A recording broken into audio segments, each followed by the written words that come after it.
Hello friends, welcome back to my channel. आशा करी তোমরা সবাই খুব খুব ভালো আছো। আমিও ভালো আছি। আমি পিউ, আমার চ্যানেলের পক্ষ থেকে তোমাদেরকে অনেক স্বাগত আর অনেক ভালোবাসা।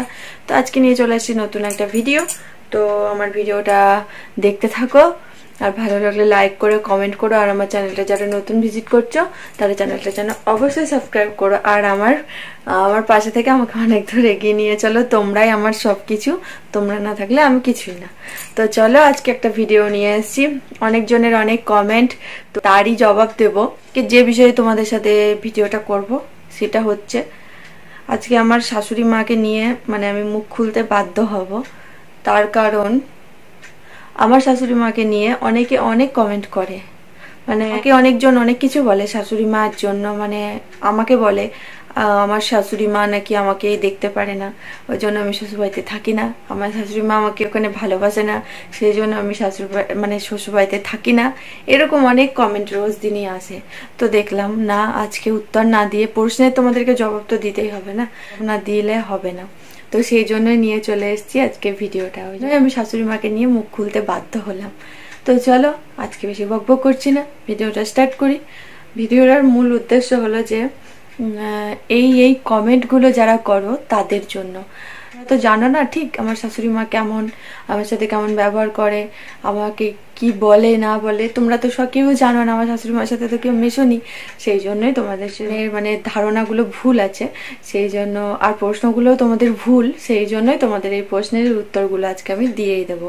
তো চলো, আমার শাশুড়ি মায়ের জন্য 1 নম্বর বলবো, আমার শাশুড়ি মা হচ্ছে একদম সরল মনের মানুষ আর খুব সাদাসিধে।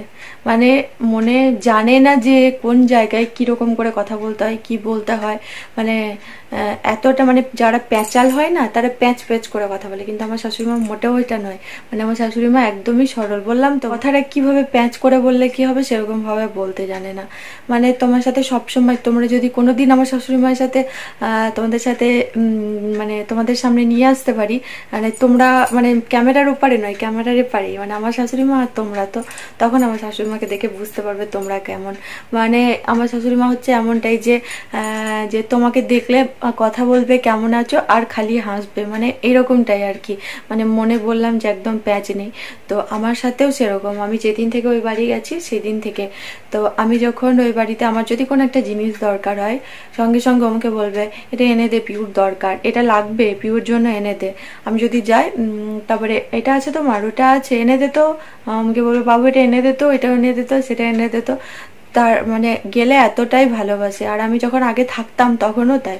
এখন তো বেশি দিনের জন্য থাকা হয় না, কারণ আমার ছেলেকে নিয়ে খুব অসুবিধা হয়। তোমরা বুঝতে পারছো না যে আমার ছেলে কেমন। তো যারা আমার ছেলেকে যারা আমার বাড়ির আশেপাশে, তারা জানে আমার ছেলে কেমন। তো তোমরা বুঝতে পারবে না, তোমরা যেদিন আমার ছেলেকে সামনে দেখবে সেই দিন বুঝতে পারবে। তো আমার ছেলে এতই দুরন্ত বলার নেই। এখন তো ছোট, তাও প্রচন্ড দুরন্ত। ও এখন মুখ চিনা গেছে, যেমন আমাকে এখন চিনতে পেরে গেছে, আমার মাকে চিনা গেছে, আমাদের বাড়ির লোকগুলোকে সবাইকে চেনা গেছে। সেই জন্য ওই বাড়িতে গেলাম, তো ওই জন্য থাকতে চাইছে না। তো আমার ওখানে মা গেলাম, মাও প্রচুর বাবুকে নিয়ে, মায়ের তো পায়ে খুবই ব্যথা, সেরকম ভাবে হাঁটতে পারে না। তো তাও মা বাবুকে সারা দিন যতক্ষণ পেরেছে রান্না বান্না করে খেতে দিয়ে কাজ সেরে বাবুকে নেওয়ার চেষ্টা করেছে। তারপরে যতই হোক নাতি বলে কথা। আর যদি নাতিরা সবসময় নিজের বাড়িতেই থাকে, কিন্তু আমার বাবু কি করবো, আমি নিয়ে আর ওই বাড়িতে মাও পারবে না। আমার মা, ওই বাড়ির মা বলেছে যে, মা বলল যে বাবু এখন ছোট, বাবুকে মানুষ করো, বড় হোক বাবু, তোমার যখন সুবিধা হবে তখন তুমি এই বাড়িতে আসবে, আমাদের কোনো অসুবিধা নেই। আমার শাশুড়ি মায়ের, আমার বরের কোনো অসুবিধা নেই যে আমি ও বাড়িতে থাকি না বলতে কি, আমি তো রাগ করে যাই না, এরকম তো কোনো কারণ নেই। আমি যাই না তার কারণ আমি প্রবলেমের জন্য। আমি যখন বিয়ে হলো তারপরে তো থাকতাম, তারপরে বিয়ের 7 মাস পরে আমি যখন প্রেগনেন্ট হলাম, আমি যখন প্রেগনেন্ট ছিলাম খুবই অসুস্থ ছিলাম। তার কারণ আমি কোনো কিছু খেতে পারতাম না, প্রচন্ড পরিমাণে বমি হতো, প্রচন্ড প্রবলেম প্রবলেম হতো, ওই বাড়িতে তো আমার কাছে বসে থাকার মতো লোক নেই, মা তো রান্না বান্না করবে, বাবা দোকানে, ওম যাবে অফিসে, আর দাদা ভাই যে হতো ভাসুর, দাদা ভাইয়ের কথা তোমরা ছেড়ে দাও। তো আমার ওই 3টে লোকের মধ্যে 3টে লোকই ব্যস্ত। তো সেই জন্য মা বলতো ওই বাড়িতে থাকলে, আমার বোন আছে যেহেতু, আমার বোন সবসময় আমার পাশে পাশে থাকতে পারবে, সেই জন্য এই বাড়িতে রাখা। ওমের আর মায়ের ইচ্ছা ছিল এই বাড়িতে যে থাকলে আমি মানে ঠিকঠাক থাকবো, সেই জন্য। মানে আমার শাশুড়ি মা হিংসা করে নয় যে তুমি ওই বাড়িতে থাকো, রাগ করে নয়, এরকম কোনো কথা নয়, মানে এতটাই ভালোবাসে। আর মানে আমার বলো কোনটা লাগবে, এটা এনে দে, ওকে সেটা এনে দে, এই খাও ওই খাও, দোকান থেকে এই ভরে দে ওই ভরে দে, আরো জিনিসপত্র দে, এই দে ওই দে করে সব কিছু আমাকে ভরে বাড়ি পাঠাবে। ওই বাড়ি থেকে খাবার যা করে এই বাড়িতে পাঠিয়ে দেয়, মানে এরকমটা করে। যদি হিংসা করতো কিংবা আমাকে যদি নাই ভালোবাসতো তাহলে এরকমটা করতো না, ঠিক আছে। যথেষ্ট ভালোবাসে, যথেষ্ট মানে গেলে ভালোবাসে, ঠিক আছে, মানে প্রচন্ডই ভালোবাসে। ছেলের বউ বলে যে এরকম নয় অবহেলা করে, যে গেলে ঝামেলা করে, এরকম কোনো ব্যাপার নেই আমাদের মতো। আমিও মাকে খুব ভালোবাসি, মা আমাকে খুব ভালোবাসে। আমি যতটা পারি মায়ের জন্য করি, মা যতটা পারে আমার জন্য করে। ফাইনালি তোমাদেরকে যেটা বলার, তো আমাকে কমেন্টগুলো যারা করো প্লিজ করো না, কোনো ব্যাপার নাই, কোনো প্রবলেম নাই। আর আমার শাশুড়ি মায়ের আর আমার মধ্যে সম্পর্ক খুবই ভালো, একটুও খারাপ না। আমি শুধুমাত্র আমার ছেলেটা একটু বড় করার জন্য এখানে আছি, বড় হয়ে গেলে আমি আমার মানে শ্বশুর বাড়ি তো অবশ্যই থাকতে হবে না, শ্বশুর বাড়ি হোক যেই বাড়ি হোক, আমার বড় যদি নিজস্ব কোনো বাড়ি করতে পারে সেখানেই হোক, যেখানে হোক, যে করেই হোক, বাবার বাড়ি বাদে বরের সাথে থাকতে হবে। এই হলো এই বাড়িরও, মানে আমার বাবার বাড়িরও তো কোনো এরকম নিয়ম নেই যে আমার বাড়িতেই থেকে যেতে হবে।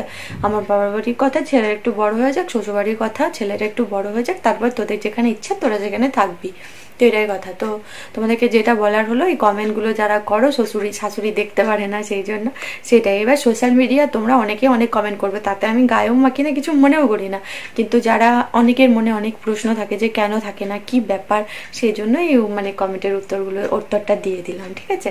তো চলো আজকে আর বকবক করছি না, আমার শাশুড়ি মা খুবই ভালো, খুবই ভালো, খুবই ভালো, ঠিক আছে। এবার বুঝে নিলে আমাদের সবাইকে খুব ভালোবাসে, মানে কোনো বাজে কথাও নেই, কোনো ঝামেলাও নেই, ঝগড়াও নেই। কার শাশুড়ি কি জানি না, আমার শাশুড়ি এটাই আমার সাথে আজ অব্দি মানে এতদিন অবধি কোনো খারাপ ব্যবহার করেনি। আর মানে ঠাকুর করে যেন আর কোনোদিন আমাকেও যেন না করতে হয়, মাকেও না করতে হয়। আমাদের দুজনে যেন যেমন আছি, মা মানে এরকম মা এ করো এ করো এ করো এরকম ভাবে যেন চলে যায়। তোমরা আশীর্বাদ করো, আমরা যেন খুব ভালো থাকি। তোমাদের আশীর্বাদ তো আমরা মানে মাথায় তো আমাদের সারাক্ষণ আছে, তোমরা না থাকলে বললাম বারবারই বলছি আমরা কিছুই না, আর তোমাদের আশীর্বাদেই আমরা এত দূরে এগিয়ে যেতে পেরেছি। আরও তোমরা আশীর্বাদ করো, আমরা যেন আরও এগিয়ে যেতে পারি, আর আমাদের পরিবারকে নিয়ে আমরা যেন খুব সুখে থাকতে পারি। বাস তোমাদের আশীর্বাদেই সব কিছু। তো চলো আজকে ভিডিওটা শেষ করে দিচ্ছি। ভালো থেকো, সুস্থ থেকো, নিজের শরীর খেয়াল রেখো, সবসময় হাসি খুশি দেখো। তোমাদের মনে কমেন্ট থাকলে অবশ্যই আমাকে কমেন্ট করতে পারো, আমি তার প্রশ্নেরও উত্তরগুলো আমি দিয়ে দেবো, কোনো ব্যাপার নেই, ঠিক আছে। আর কি মানে ভিডিও একটা ভিডিও আনবো, কারণ অনেকের মনে কোশ্চেন আছে, তো কমেন্ট করে জানাবে। আমি কিউএনএ একটা কমিউনিটি পোস্ট দিয়ে দেবো, তখন ওখানে কমেন্টগুলো করে দিয়ে আমি তোমাদেরকে রিপ্লাই করে দেবো। তো চলো বাই, আজকে বেশি বকবক করছি না। আর আমার শাশুড়ি মা নিয়ে কেউ বাজে কমেন্ট করো না, আমার শাশুড়ি মা খুব ভালো।